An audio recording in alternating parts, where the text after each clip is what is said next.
Have you ever felt alone? Like truly, profoundly alone? Well, let me tell you.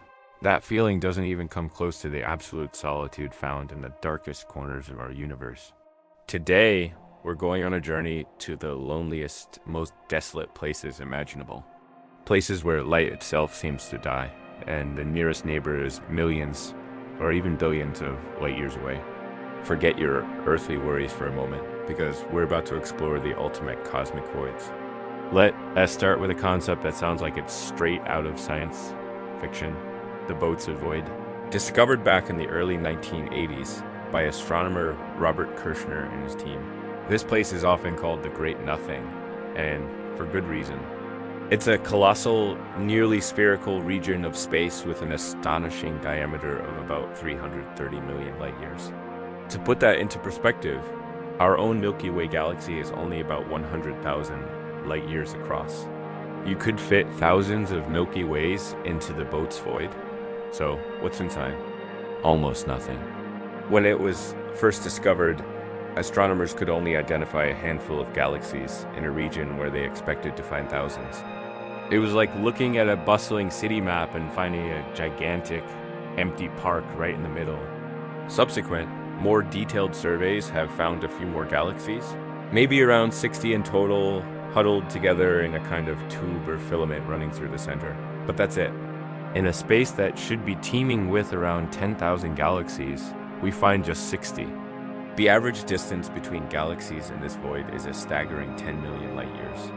If our Milky Way were located in the center of the Boats' void, we wouldn't have even known other galaxies existed until the 1960s.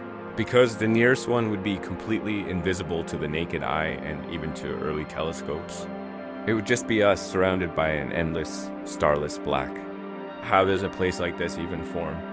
The leading theory is that the Boat's void is the result of smaller voids merging together over cosmic time. Imagine bubbles in a sink full of soap. As time goes on, smaller bubbles combine to form larger ones. In the cosmic sense, these bubbles are voids, and their walls are the cosmic web, the vast filaments of dark matter where galaxies cluster together like beads on a string. The Boat's void is what happens when those bubbles get really, really big, pushing all the matter, all the galaxies and gas to its edges, leaving behind an immense ocean of emptiness. It's a chilling reminder of the large-scale structure of our universe, a structure defined as much by its emptiness as by its substance. But as vast and lonely as the Boat's void is, it's not the biggest player in town. Let's travel even further, to a place that makes the Great Nothing look almost crowded. Meet the Eridanus supervoid, also known as the CMB cold spot. This one is a bit of a mystery. It was discovered by analyzing the cosmic microwave background, or CMB, which is the leftover radiation from the Big Bang. Think of it as the baby picture of the universe. This radiation is incredibly uniform in temperature across the entire sky, with only tiny fluctuations. But in the direction of the constellation Eridanus, there's a patch of sky that is significantly colder than the rest. And it's huge, spanning about 1.8 billion light years.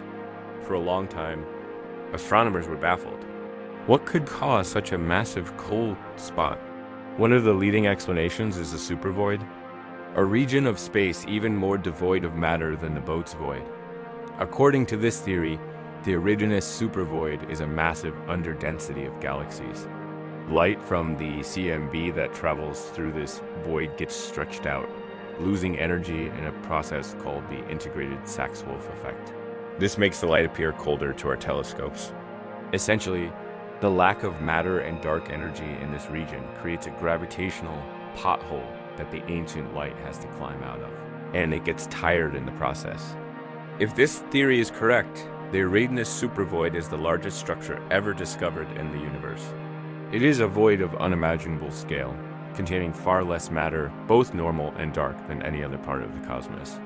Its existence challenges some of our fundamental models of cosmology. How could such a massive hole form in the relatively short 13.8 billion years since the Big Bang? It's a puzzle that scientists are still working on, pushing the boundaries of our understanding of how the universe evolved. Floating in the middle of the Eridanus supervoid would be the definition of cosmic isolation. The light from distant galaxies would be so faint, so redshifted, that the sky would be an almost perfect, uniform blackness in every direction. Now, let's switch gears from the biggest empty spaces to the darkest objects within them. I'm talking about black holes, but not just any black holes. We're looking for the loneliest ones, the ones that have been cast out from their homes. These are rogue or intergalactic black holes. Most supermassive black holes reside happily at the centers of galaxies, including our own Milky Way's Sagittarius A*. They are gravitational anchors, holding their star systems together. But what happens when galaxies collide? The chaos of a galactic merger can be immense. As the two central black holes spiral towards each other, the gravitational interactions can be so violent that one of them gets ejected. It gets flung out of the newly formed galaxy with incredible speed, sometimes millions of miles per hour. Imagine a supermassive black hole, millions or even billions of times the mass of our sun, hurtling through the blackness of intergalactic space. It's completely invisible. It emits no light of its own. The only way we could ever detect it is by the way its immense gravity bends the light of distant stars behind it, a phenomenon called gravitational lensing, or if it happens to be gobbling up stray gas or a wandering star, which would create a temporary accretion disk of superheated material. Recently, astronomers believe they have found evidence of one such rogue. Using the Hubble Space Telescope, they spotted a long, thin streak across the sky, stretching for 200,000 light years, twice the diameter of the Milky Way. At the tip of this streak is what they believe to be an invisible supermassive black hole 20 million times the mass of our sun, plowing through the gas of intergalactic space and triggering a trail of star formation in its wake. This cosmic fugitive is a testament to the violent past of the universe. It's a lonely wanderer, forever exiled from the galactic city it once called home, destined to drift through the void for eternity. And finally, let's consider the ultimate lonely destination, the end of the universe itself. According to the leading theory of cosmic expansion, known as the Big Freeze or heat death, the universe will continue to expand forever. As it does, galaxies will move further and further apart.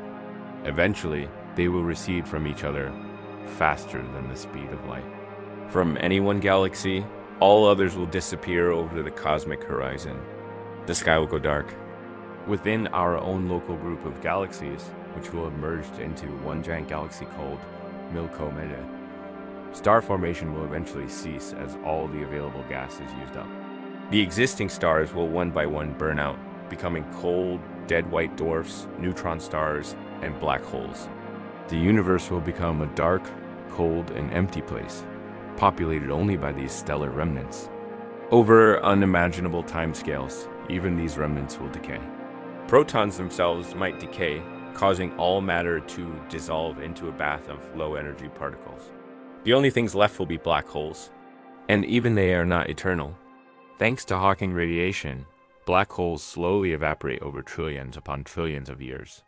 The most massive black holes will be the last survivors, the final lonely sentinels in a dead universe. And then, one by one, they too will evaporate, until nothing remains but a cold, uniform soup of photons and other fundamental particles, adrift in an endlessly expanding darkness. This is the ultimate loneliness. Not just a void in space, but a void in time. An era where everything that has ever been, every star, every galaxy, every planet, every memory has vanished without a trace. It's a sobering thought, but it also gives us a profound appreciation for the universe we have right now. A universe filled with light, with structure, with complexity, and with connection. The cosmic voids and rogue black holes show us the stark contrast, the desolate beauty of emptiness. They remind us that even in a universe of 100 billion galaxies, places of true, utter solitude exist. And perhaps by staring into that abyss, we can better appreciate the incredible, vibrant, and connected cosmic home we all share. Thanks so much for joining me on this journey to the loneliest corners of the cosmos. If you enjoyed this cosmic exploration, make sure to hit that like button and subscribe for more deep dives into the mysteries of our universe. And let me know in the comments, which of these lonely places do you find the most fascinating? Until next time, keep looking up.